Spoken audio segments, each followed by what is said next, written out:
Before you watch the video, don't forget to like, comment, and subscribe. Thank you so much. Hello students.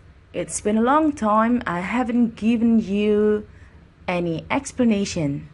And today we'll talk about a new material. Today we will talk about poem or poetry. Hari ini kita akan belajar satu materi baru nih. Hari ini kita akan belajar tentang poem, poetry. Apa itu? Adalah puisi. Puisi dalam bahasa Inggris disebut dengan poem atau poetry. Apa sih poem itu? Poem is a form of literature that emphasizes rhythm or patterns of sound and many possible ways that words can suggest meaning. Jadi, puisi dalam bahasa Inggris poem adalah a form of literature, bentuk dari karya sastra yang emphasizes, yang menekankan kepada rhythm atau pola, pattern dari suara. Jadi, rhythm atau pola suara dan banyak cara-cara lainnya that words can suggest meaning, sehingga kata-kata itu bisa memberikan makna. Ya, the words poem derives from a Greek word poiesis, meaning making or creating. Jadi kata poem itu berasal dari bahasa Yunani, yaitu poiesis, yang memiliki arti membuat atau menciptakan, making or creating, ya. Dan poems are written for various purposes, dan puisi juga dibuat untuk berbagai macam maksud. But the most important thing about poem writing is that it expresses the writer's feeling about something. Yang paling penting adalah bahwa puisi itu, penulisan puisi itu mengekspresikan feeling, perasaan dari sang penulis, writer, tentang sesuatu. Poems are usually not straightforward. Jadi poem itu biasanya nggak langsung mau ngomong cinta aja nggak I love you gitu ya, tapi menggunakan cara-cara muter. To beautify the poem, often poets uses unusual dictions and figurative languages. Jadi untuk mempercantik poem, puisi, poets itu adalah sebutan untuk orang yang menulis puisi. Jadi penulis puisi disebut dengan poets. Itu menggunakan unusual dictions, diksi-diksi yang tidak biasa atau yang jarang gitu ya, yang unik-unik, dan figurative languages atau bahasa-bahasa figuratif. Kalau dalam bahasa Indonesia disebut dengan majas. Banyak banget majas yang bisa kalian gunakan di sini. Figurative languages that you can use are the following. Number 1 is metaphor. Number 2 is personification. You can have number 3 hyperbole or others. And the explanation is just the same when you have majas in bahasa Indonesia. Dan penjelasannya itu sama saat kalian memperoleh materi majas di dalam bahasa Indonesia. Ada metafor. Metafor itu adalah it speaks of something as though it were something else. Jadi kayak membicarakan ini tapi sebenarnya membicarakan yang lain gitu ya. Atau personification, it is the linguistic portrayal of non-human objects or beings with distinctly human traits.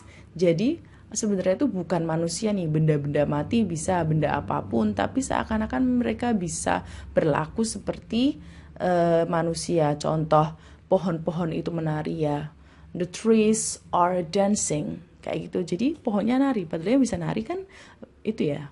Manusia, itu disebut dengan personification. Dan ada beberapa juga list di bawahnya, jadi kalian harus lihat di Google bagaimana untuk membedakannya. Oke, di sini mempunyai satu contoh. I have one example of poem The title is father. Contohnya adalah ayah di sini. Kalian bisa baca. I will read this poem for you. Akan baca dulu nih poemnya untuk kalian. Father, I feel safe when you are with me. You show me fun things to do. You make my life much better. The best father I know is you. Ini contohnya. Kita akan analisis. Father ini disebut dengan title, judul. Title of the poem. Judul dari puisinya. I feel safe when bla bla bla. Ini puisinya. Isi konten puisinya. Kita akan belajar dulu. I feel safe when itu disebut dengan line 1. Line adalah baris dalam bahasa Inggris. Jadi line-nya berapa? Tergantung si penulis mengenternya di mana itu disebutkan line. I feel safe when itu line 1. You are with me itu line 2. You show me itu line 3 gitu ya. Jadi tergantung kapan di mana enternya ini ya. Jadi harus hati-hati. Kalau kalimat itu bisa 2 line bisa. Jadi one sentences can be 2 lines. Satu kalimat bisa dijadikan dengan 2 baris gitu ya. From I feel until much better, it is called as stanza. Jadi satu paragraf dari I feel sampai better itu disebut dengan stanza dalam bahasa Inggris gitu ya. Oke, itu tadi penjelasan tentang bagian-bagian poem. Terus apa sih maksud pembuatan poem? Itu banyak sekali maksudnya. Lah maksud ini, tujuan ini sebenarnya berhubungan dengan moral value atau message. Jadi seorang penulis itu ingin menyampaikan nilai moral value atau message atau pesan. Kalau kita lihat di sini, sebelum kita menganalisis moral value atau message atau lesson, kita harus tahu dulu nih, content of the poemnya apa. Harus tahu isi dari puisinya apa. Yuk kita bareng-bareng mencoba untuk menganalisis maknanya ya. I feel safe when you're with me. Aku merasa safe ketika when you are with me. Oh, dia merasa nih setiap kali bersama ayahnya dia merasakan safe, aman. You show me fun things to do. Kamu menunjukkan padaku. You show me. Kamu menunjukkan kepada saya fun things to do. Hal-hal yang fun, menyenangkan untuk dilakukan. You make my life much better. Kamu membuat hidupku lebih better. Better itu lebih baik. The best father I know is you. Ayah yang paling terbaik yang aku tahu adalah kamu. Moral value-nya apa? Bisa love your father. Cintailah ayah kamu. So, bisa aja setiap anak pasti mencintai ayahnya. Every child loves his father. Bisa seperti itu lessonnya. Setiap anak mencintai ayahnya.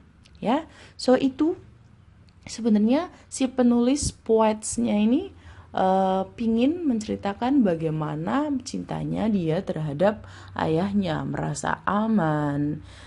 The poets wants to express the feeling for her or his father gitu ya.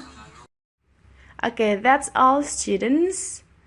It's about poem or poetry. Ini semua tentang poem, puisi dalam bahasa Inggris. Oke, harus kalian baca banyak banget referensi puisi-puisi untuk menambah vocab kalian dan pada akhirnya bisa menambah kecerdasan bahasa Inggris kalian. Oke, menambah skill-skill kalian.